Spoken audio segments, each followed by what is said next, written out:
نبوی طریقہ کار کے سلسلے میں کچھ باتیں میں آپ کے سامنے رکھوں گا. تو ایک تو یہ ہے کہ جس کو لوگوں نے خاص طور سے ذکر کیا ہے دعوت کے ماہرین نے کہ حضور اکرم صلی اللہ علیہ وسلم بلکہ تمام انبیاء کی یہ خصوصیت ہوتی تھی کہ وہ جب معاشرے میں اس طرح سے دعوت پیش کرتے تھے کہ وہ اپنے ایشو کو جس کی وہ دعوت دے رہے ہیں اس کو معاشرے کا سب سے بڑا ایشو بنا دیتے تھے. معاشرے کا سب سے بڑا ایشو وہ اپنی دعوت کو بنا دیتے تھے. جب مکے میں دعوت پیش کی حضور اکرم صلی اللہ علیہ وسلم نے تو ایسا یعنی جس کی بات پچھلی تقریر میں آپ نے کہی تھی ڈاکٹر رفیق صاحب نے کہ پریورتن تو دھیرے دھیرے آتا ہے, دھیرے دھیرے لوگ قبول کرتے ہیں.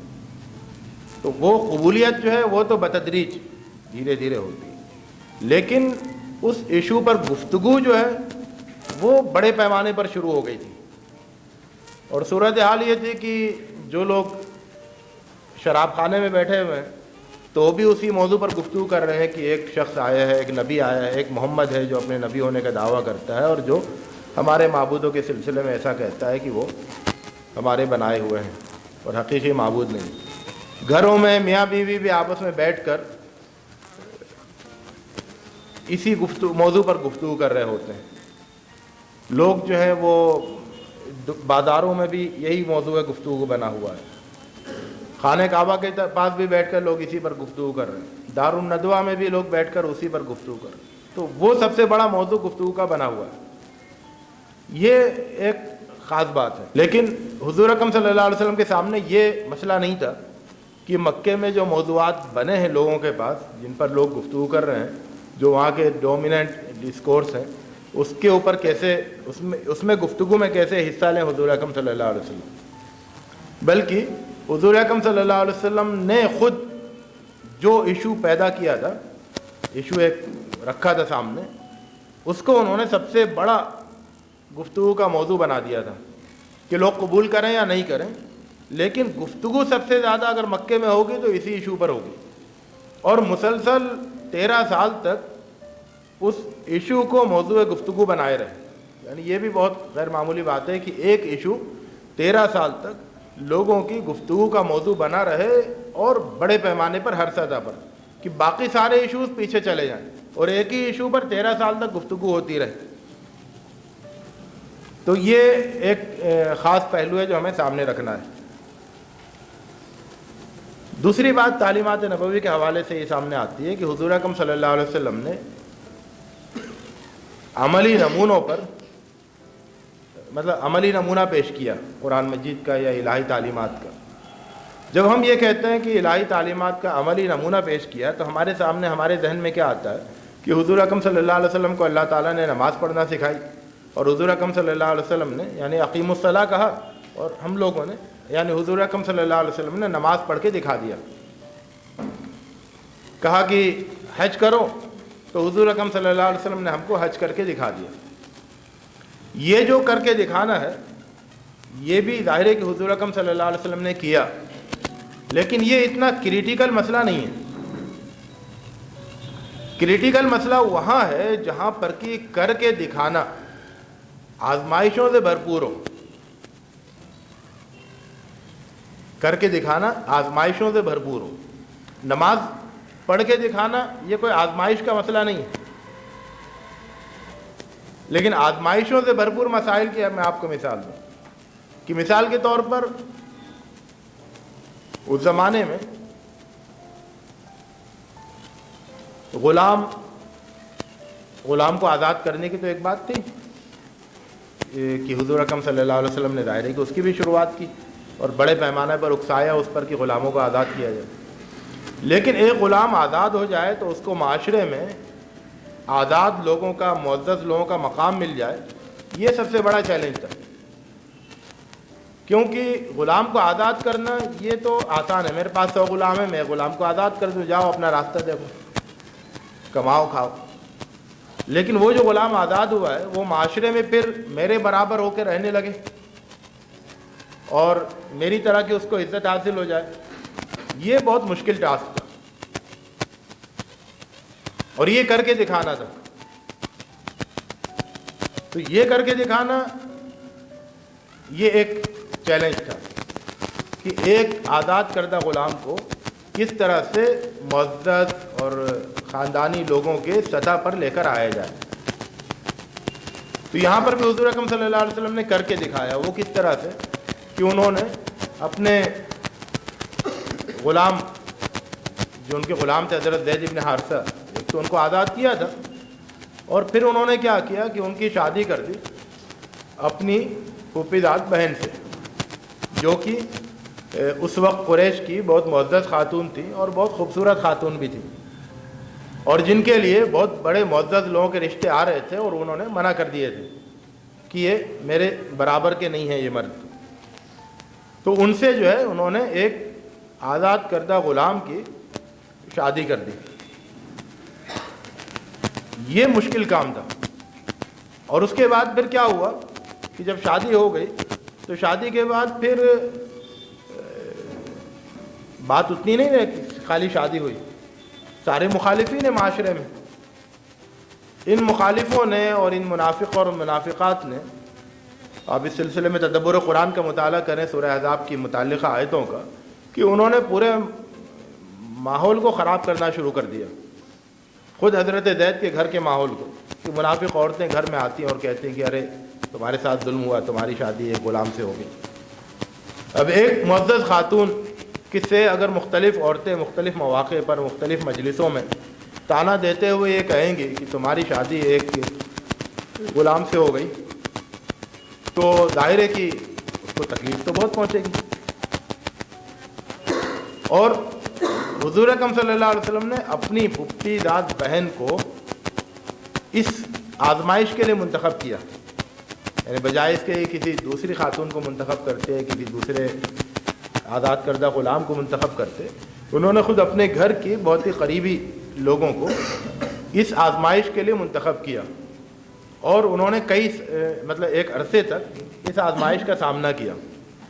تو یہ ہے کہ ایک عملی نمونے کو یہاں پر آ کر محسوس ہوتا ہے کہ ایک عملی نمونہ پیش کرنا کتنا مشکل ہو جاتا ہے. اس سے بھی مشکل مرحلہ اس وقت آیا جبکہ حضور اکرم صلی اللہ علیہ وسلم کو اللہ تعالیٰ نے حکم دیا کہ اب ہم زید سے ان کا نکاح ختم کرا دیں گے، اور اب آپ کو زینب سے یعنی زید کی متعلقہ بیوی سے شادی کرنا ہے. کیا لوگوں کو ایک عملی نمونہ لوگوں کے سامنے پیش کرنے کے لیے. یہاں پر کتنا بڑا مسئلہ تھا کہ عرب میں ایک رواج یہ تھا کہ اگر کوئی کسی کو لے پالک بنا لے، یعنی اپنا منہ بولا بیٹا کہہ دے، تو وہ اس کا حقیقی بیٹے کی طرح سے ہو جاتا تھا.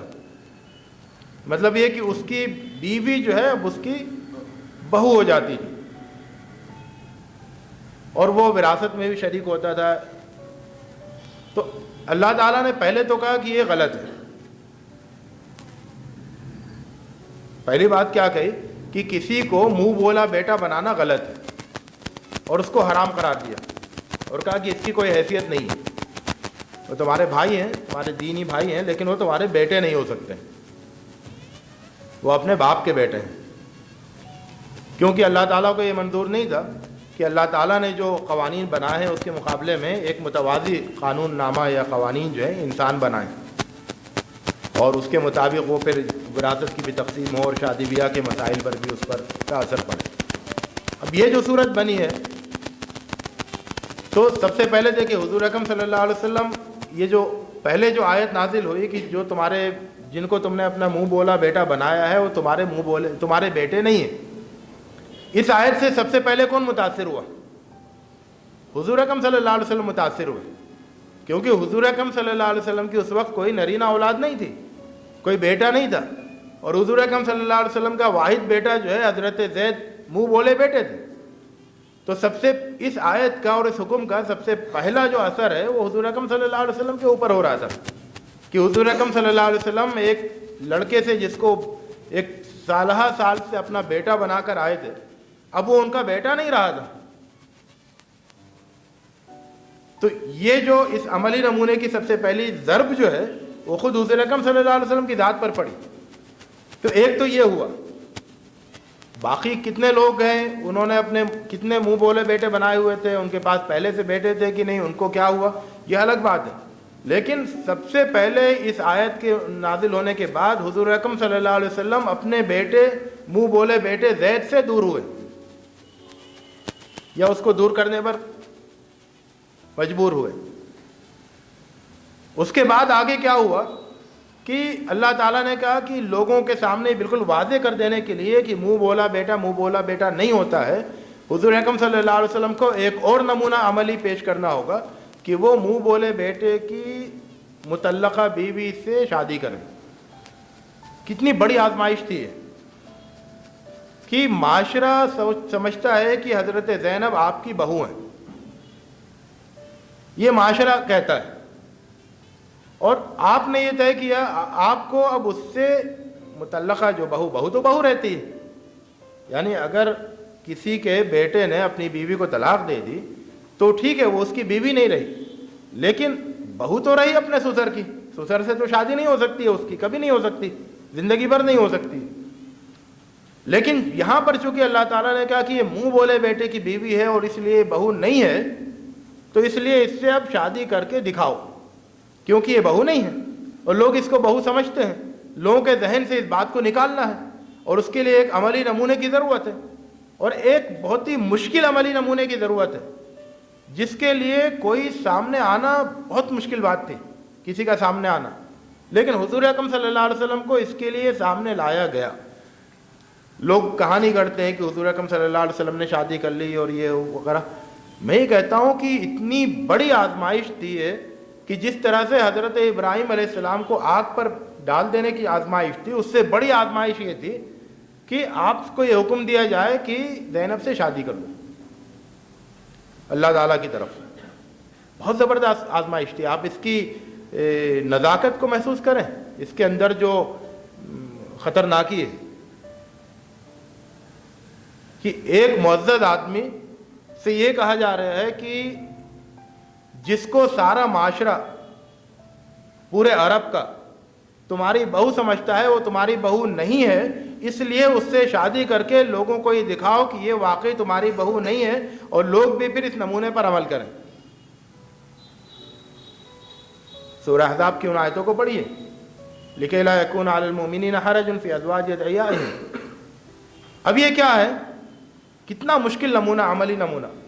تو میں آپ سے یہ کہہ رہا تھا کہ تعلیمات نبوی کا جو یہ پہلو ہے کہ عملاً کر کے دکھانا, عملی نمونہ پیش کرنا, اس کو آپ صرف نماز پڑھ کے دکھائی اور حج کر کے دکھایا خالی اس پر مت رکھیے, وہ تو بہت آسان معاملہ ہے.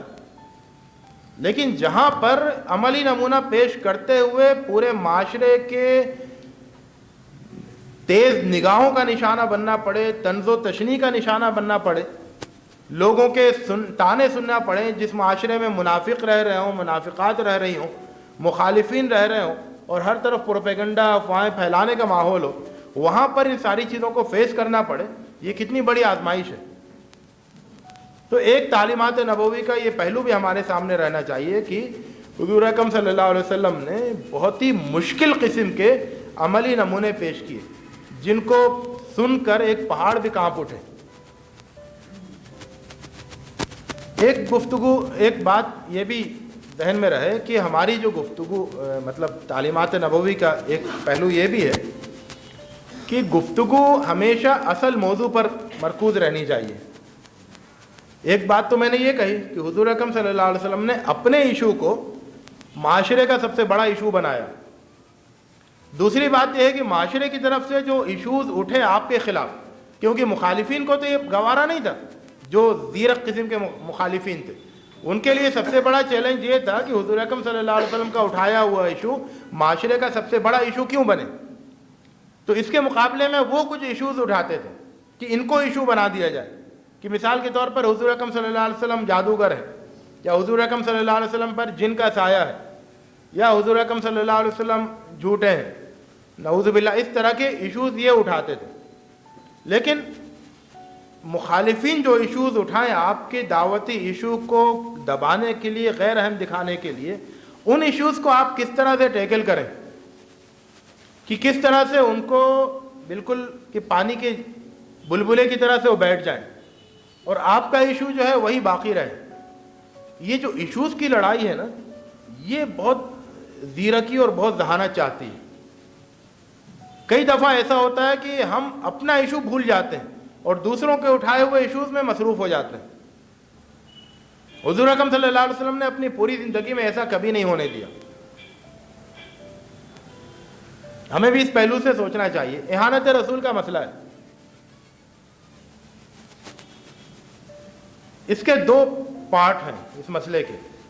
ایک پارٹ یہ ہے کہ لوگ رسول اکرم صلی اللہ علیہ وسلم کی اہانت کے جرم کا ارتکاب کر رہے ہیں, اور دوسرا پارٹ یہ ہے کہ ہم اس پر ایک رد عمل ظاہر کر رہے ہیں. لوگ کیا کر رہے ہیں کہ ہمارے رد عمل کو موضوع گفتگو بنا رہے ہیں کہ ہمارا رد عمل صحیح ہے کہ غلط ہے, لیکن اپنا جو ان کا عمل ہے رسول کی اہانت کرنا, اس کو وہ موضوع گفتگو نہیں بننے دے رہے ہیں. ہماری زیرکی کیا چاہتی ہے کہ ہم موضوع گفتگو اس کو بنائیں, اس کو نہیں بننے دیں. ہم یہ کہتے ہیں کہ بھئی دیکھو, اہانت رسول ایک بد اخلاقی ہے, ایک اخلاقی گراوٹ ہے. کسی کی بھی اہانت کرنا, کسی کے بھی جذبات کو ٹھیس پہنچانا, یہ ایک بد اخلاقی ہے.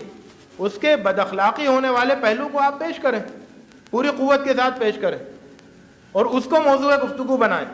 اس طرح سے موضوع گفتگو بنائے کہ اس طرح کے عمل کا ارتکاب کرنے والا شرمندہ ہو, معاشرے کی نظروں میں گر جائے. جس طرح سے راستہ چلتے ہوئے کوئی کسی لڑکی کو اگر چھیڑتا ہے تو لوگ اس کی پٹائی کرتے ہیں, تو پٹائی کرنے کو کوئی اہمیت نہیں دیتا, یعنی کوئی موضوع گفتگو نہیں بناتا ہے, بلکہ اس کے چھیڑنے کو موضوع گفتگو بنایا جاتا ہے کہ اس نے اتنی گندی حرکت کی, اس کو پٹنا چاہیے تھا. تو اسی طرح سے ایک رسول کی اہانت کرنا یہ اتنا گندا عمل بن جائے لوگوں کے سامنے کہ لوگ کہیں کہ بھئی اس پر تو اس کی تو شامت آنی ہی چاہیے تھی, یا یہ کہ اس کو تو ایسا نہیں کرنا چاہیے تھا. کم سے کم یہ تو کہیں لوگ. یہ اس وقت ہوگا جبکہ آپ ایشوز کی اس لڑائی میں آپ کے ہاتھ میں وہ رہے گی, مطلب آپ کے قابو میں رہے گا ایشو, کہ آپ کس ایشو کو ایشو بننے دیں. ایک بات اور اس سلسلے میں, جب یہ موضوع مجھے ملا تو اسی حوالے سے یہاں مہاراشٹر میں خاص طور سے میں نے ایک تقریر جو ہے میرا ان سے اچھا تعلق ہے, مولانا سجاد نعمانی صاحب, انہوں نے جب اس موضوع پر ایک تقریر انہوں نے عمر آباد میں کی, وہ میں نے سنی. پھر ان کی ایک تقریر یہاں مہاراشٹر میں ایک دو جگہ پر ہوئی, یا ہو سکتا ہے اس سے زیادہ مقامات پر ہوئی, جو کہ الفرقان میں شائع ہوئی. انہوں نے دو پہلوؤں پر بات کی ہے. ایک پہلو انہوں نے یہ پیش کیا ہے کہ ہندوستان کا معاشرہ اور عرب کا, مکے کا معاشرہ, عرب کا معاشرہ دونوں میں بڑی مشابہت ہے. اور مشابہت یہ ہے کہ جس طرح سے عرب کا معاشرہ قبیلوں میں تقسیم تھا, اسی طرح سے ہندوستان کا معاشرہ بھی بہت ساری اکائیوں میں, ہندوستانی معاشرہ جو غیر اسلامی ہندوستانی معاشرہ, غیر مسلم ہندوستانی معاشرہ, وہ بہت ساری اکائیوں میں تقسیم ہے.